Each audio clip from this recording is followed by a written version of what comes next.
Sir, first of all, we are trying to seek your permission to introduce. Two honorable members have raised objections. Shri Adir Ranjan Chaudhary ji, I am afraid, is talking about the contents of the bill, which is welcome. I am sure you, Honorable Speaker, will allow him to speak during the discussion of the bill. So, and the other issue about the name. So, in my budget speech, I have very clearly used two different expressions. One was in English. I did say that this relates to no dispute, but only trust. And in drafting the bill, of course, they have used the Hindi name. But that doesn't mean there is an imposition of Hindi here. I'm quite, sir, I must be allowed to speak, sir. I've heard this honorable member. I'm also trying to respond to him, but I would appeal through you, sir, so that my flow of thought is not obstructed because of the interruptions. I've heard him clearly, and I'm responding to him. I can take his suggestion as a suggestion, but my thought is what I'm putting before him.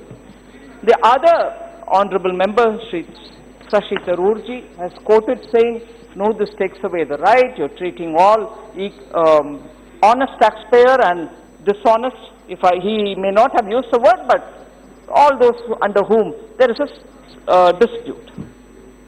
Sir, if I can at this stage only say, how many such cases are pending, and all of them are pending for unduly long time. So nearly 4,83,000 cases are pending, which I mentioned in the budget speeches, and approximately 9.32 lakh crore is the amount which is pending for over a year.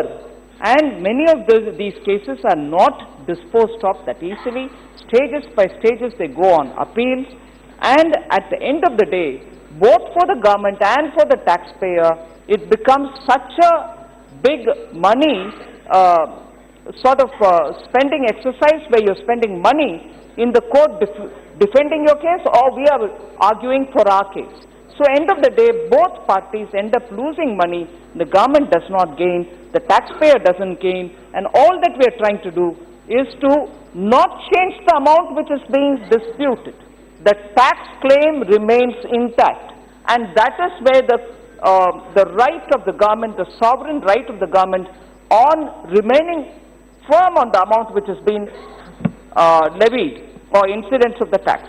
So that doesn't change at all. And then to tell me that no, it is beyond the competence, I'm sorry, Honorable Member Shashi Tharoor will probably have to see what is in this bill before he concludes it's beyond our legislative competence.